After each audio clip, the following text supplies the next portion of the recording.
Hi, welcome to the Black Church Action Fund's educational trainings.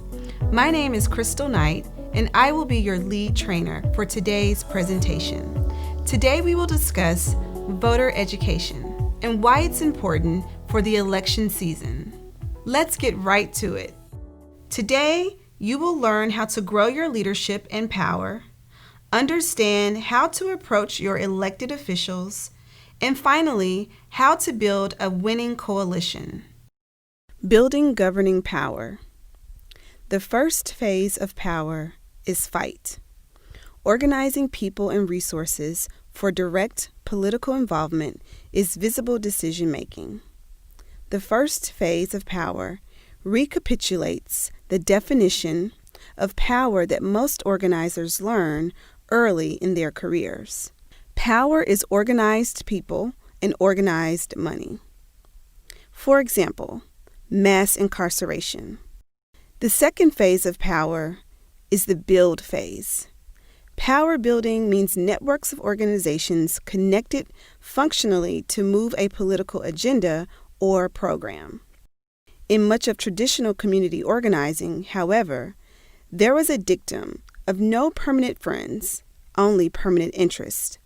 Compare that to the corporate conservative infrastructure, which consists of a loosely coordinated and overlapping network of organizations operating at a national, state, and local level. For example, still using our mass incarceration example, during the build phase, organizing consists of a coalition of groups who are working to reduce sentencing policies around mass incarceration. The third phase of building governing power is the paradigm shift. The battle of the big ideas, ideology, narrative, and worldview. The third phase of power is about the power to shape people's conscious and unconscious understandings of the world, particularly in ways that prevent them from asking questions or seeing any possibilities for change. Still using our mass incarceration example, during the third phase of governing power, paradigm shift, we see the example of the way Americans think about mass incarceration, shaped by the coalitions rather than by the politicians. What is motivating you to get mobilized and educated? There are a number of reasons people get mobilized and educated on a number of issues. Some of those could include basic needs, voter intimidation, jobs, over-policing, mass incarceration, injustice, education. But what else? What are some of the things in your community that is motivating you to organize, mobilize, and get educated? Who do I want to influence and how? Oftentimes, when we talk about organizing and mobilizing people, we discuss who do we want to influence? Who are the people that we want to make a difference for in our respective communities? We also discuss whom we should approach when trying to make a difference in our community. A lot of times, people go to the wrong elected officials or the wrong committees or the wrong organizations with the wrong issue. This slide clearly illustrates how we should identify an issue, determine where that issue lies. Does it lie at the local level, at the county level, or at the state level? And then we can determine what committee and what budget that issue resides in so we can help influence that issue to the appropriate person or the appropriate committee. In example number 1, the issue is criminal justice. We should first ask ourselves, at what level are we attempting to influence this issue? Do we care about criminal justice on the local level, the county level, or the state level?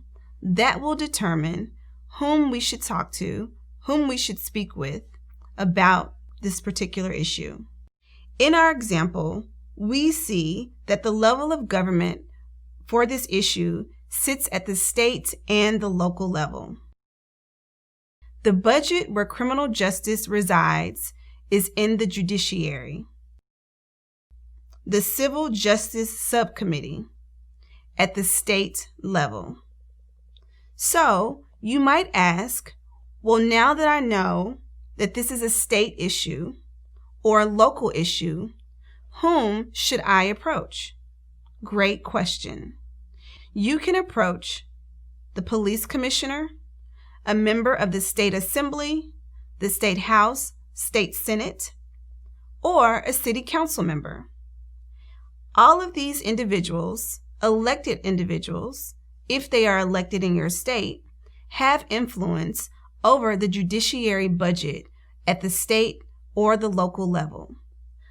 Understanding where an issue resides within the budget will help you determine whom you should speak to and at what level of government.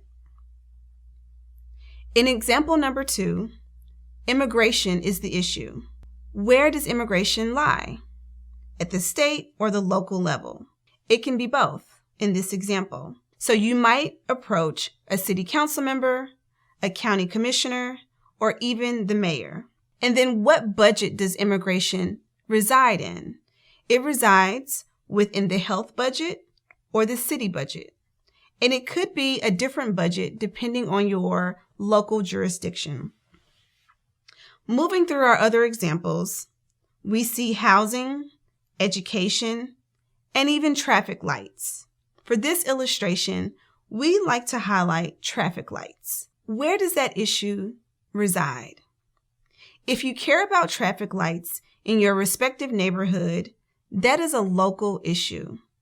So you should approach your local county commissioners or your local city council members. What budget does traffic lights reside in? Transportation. And under transportation, you might go to the infrastructure, safety and funding subcommittees. At the subcommittee level, that's where the first arguments for and against issues are heard. Once they're determined at the subcommittee level, they then trickle up to the larger committee where the subcommittee resides in. And at that point, you and others of your community are able to go and participate in the process. Depending on the jurisdiction where you live, you might even be able to participate at the subcommittee level.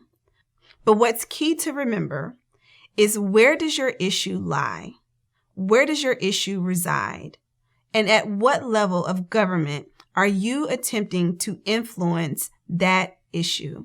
Once you determine what your issue is, what level of government you are attempting to influence, and where the budget resides, then you can determine what elected official you need to approach. Defining the issue.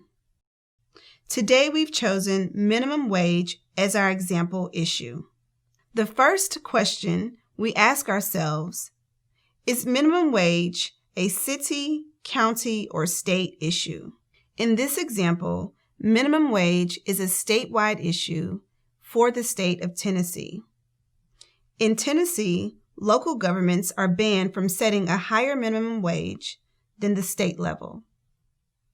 Currently, the federal minimum wage is set at $7.25, and Tennessee follows the federal minimum wage.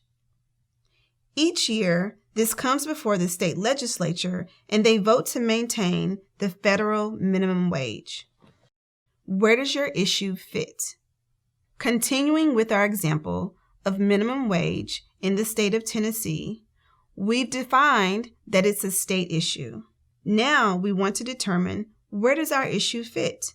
We know that this issue goes before the state legislature every year, but it gets stopped at the Consumer and Human Resources Committee on the House and Senate side. So we must ask ourselves, who sits in that committee? Who is the chair of the committee? When do they hold meetings? When do they vote? Who has influence over those legislators? Are there special interest groups? What about friends, family, or other coalitions who fight for or against the state's minimum wage. Organize to influence the issue. Step 1. We must determine who has influence over the legislators that sit on the committee. Step 2. We want to organize our faith-based organization, our community, our neighbors, and others to figure out who supports our point of view on the issue. Have we determined if we are for raising the minimum wage or against raising the minimum wage? Once we determine which side we're on, we build our coalition based upon our position. In this example, we are proposing to raise the minimum wage in the state. Therefore, we will identify what organizations and coalitions will support us in our effort to raise the minimum wage. Who is with us is important. Who is against us is equally important. We must approach our likely allies and recruit them to our cause. Before we approach our likely allies, we must determine what is our message strategy. Once we determine our strategy, we build our campaign and then we run it. We've come to the point in the presentation where we pause for an activity. Pick a topic you want to organize around. Whom should you speak with about it? Have you determined what level of government this issue resides in? Think about who are your likely allies. Think about what your coalition will look like. Take 5 minutes, write out your issue, think about all of your partners, identify elected officials that you will approach, and come back with a plan. Organizing to influence the issue.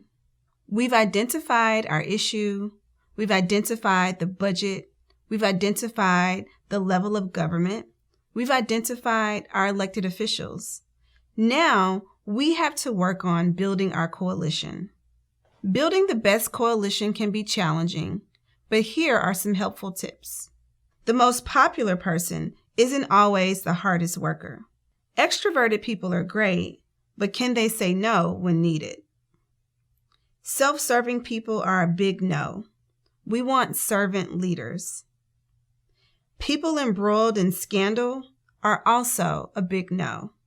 People with a negative social media presence is a bad sign. We don't want our coalition members arguing on any platforms. What are some additional qualities you can think of that you don't want to be a part of your coalition? What do we do if we win or if we lose? Either way, we want to hold our elected officials accountable. Show up to committee hearings and meetings. Ask for a meeting after the election about the legislative agenda. Ask for the elected official to commit to specific actions within the first 100 days. Write an op-ed. Write a letter to the editor. Create earned media opportunities. Use social media in support of a candidate or a cause. Also use social media to hold the elected official or the cause accountable. Set a quarterly meeting with the elected official to build trust.